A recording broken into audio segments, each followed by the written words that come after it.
The rain came down in sheets that night, the kind of storm that seemed determined to wash an entire city clean. Cars hissed across the slick streets, headlights glowing like tired eyes in the dark. At a nearly deserted gas station on the edge of town, Emma Wilson sat in her old Toyota, gripping the steering wheel so tightly her knuckles turned white.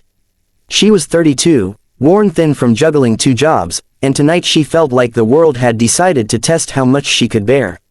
Her fuel gauge blinked empty. She had just enough cash for a few gallons of gas, barely enough to get her home. Behind her eyes, tears pressed for release, but Emma swallowed them down. She couldn't afford to break down, not here, not now. As she stepped out into the rain, pulling her jacket tighter against the cold, she noticed a man sitting on the curb by the gas station's flickering sign. His clothes were soaked, clinging to him. He looked about 40, maybe older, but life had carved deeper lines into his face than time alone ever could. Beside him sat a duffel bag, mud-stained, frayed at the edges. Emma glanced at him, then quickly looked away.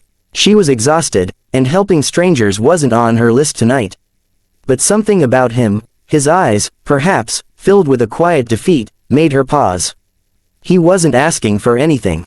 He wasn't holding a sign or begging for change. He just sat there, still as stone, as if he had nowhere left to go. She swiped her card at the pump, hoping the machine would approve it. When the fuel started flowing, she looked back at the man. Against her better judgment, she called out, "Hey, you okay?" The man blinked, surprised that someone had spoken to him. His voice was rough, as though unused to kindness. "Yeah, I'll be fine." Emma hesitated. She could have left it at that, driven away, and forgotten him by morning. But something in her heart tugged, refusing to let her walk past another human soul as if he didn't matter. She walked closer, her shoes splashing in the shallow puddles. "You don't look fine," she said gently. The man gave a short, humorless laugh. "Guess I'm not a great actor." For a moment, they stood in silence, the rain pattering on the roof of the gas station. Then Emma asked the question that changed everything, "Do you need help?" The man looked at her with wary eyes, as if bracing for mockery. "Name's Daniel," he finally said. I've had better weeks.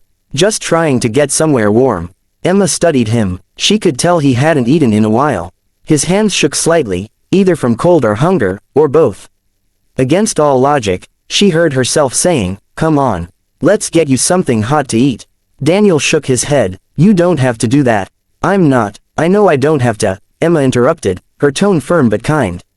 "But I want to." They walked across the street to a small 24-hour diner, the kind with neon lights that buzzed and booths that smelled faintly of coffee and maple syrup. As they slid into a booth, Daniel kept glancing toward the door, as though expecting someone to tell him he didn't belong. Emma ordered 2 hot meals, burgers, fries, and coffee. When the food came, Daniel devoured his plate like a man starved, murmuring quiet apologies between bites. "You don't owe me an apology," Emma said softly. "We all need help sometimes." For the first time, Daniel met her eyes directly.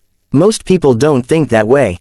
Emma smiled faintly. Maybe more people should. Over the steaming cups of coffee, Daniel began to share fragments of his story. He had been a carpenter, once. He'd built houses with his hands, poured pride into his work. But when the recession hit years ago, jobs dried up. Then his wife got sick, medical bills piled higher than he could manage. She passed away, and with her went the last thread of stability in his life. Alcohol had numbed the pain for a while, but it had also taken what little he had left. "I lost my house, my friends, myself," Daniel admitted. His voice cracked on the last word. Emma listened without judgment, her heart aching at the sheer weight of what he'd carried. When they finished eating, she reached into her wallet. She didn't have much, but she had enough. Pulling out a folded $20 bill, she slid it across the table. "For a place to sleep tonight. At least out of the rain."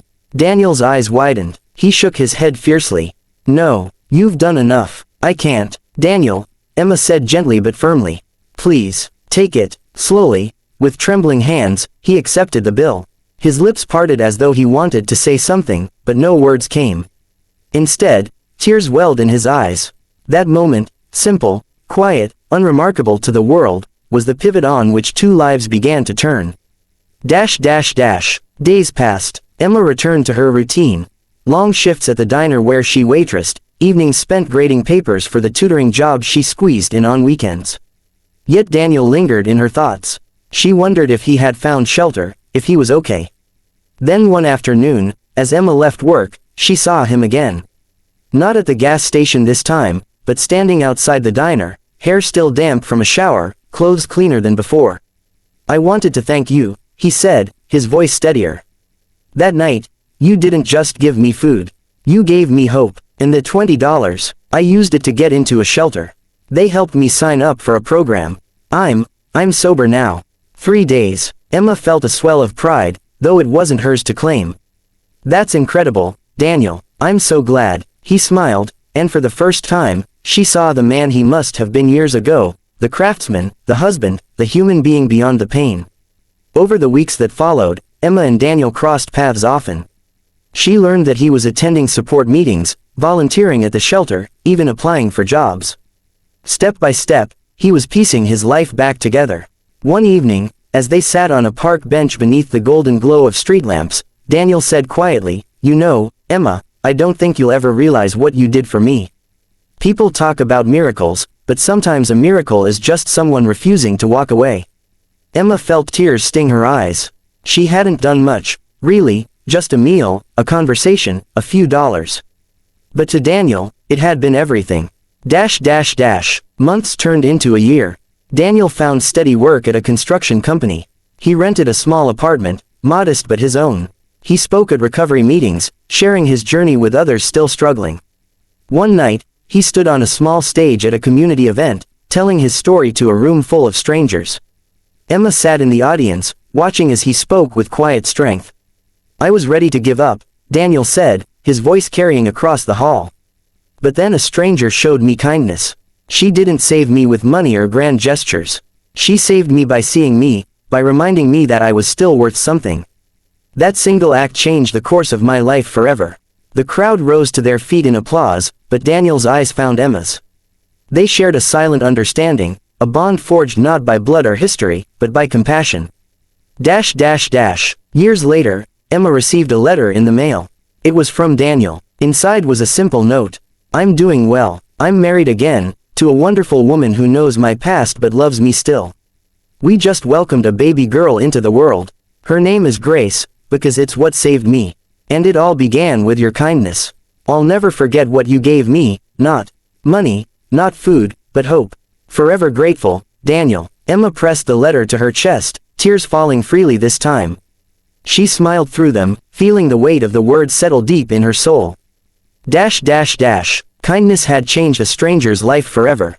But the truth Emma carried quietly was this, that stranger's transformation had changed her too. She no longer doubted the power of a small act, the ripple one choice could create. And somewhere in a world too often hardened by indifference, a baby named Grace would grow up never knowing that her life, her family, her father's second chance, all traced back to a rainy night, a tired woman, and a simple decision to care. Because sometimes the greatest revolutions begin not with power or wealth, but with the courage to extend kindness to a stranger. And that, Emma thought, is the kind of story worth living.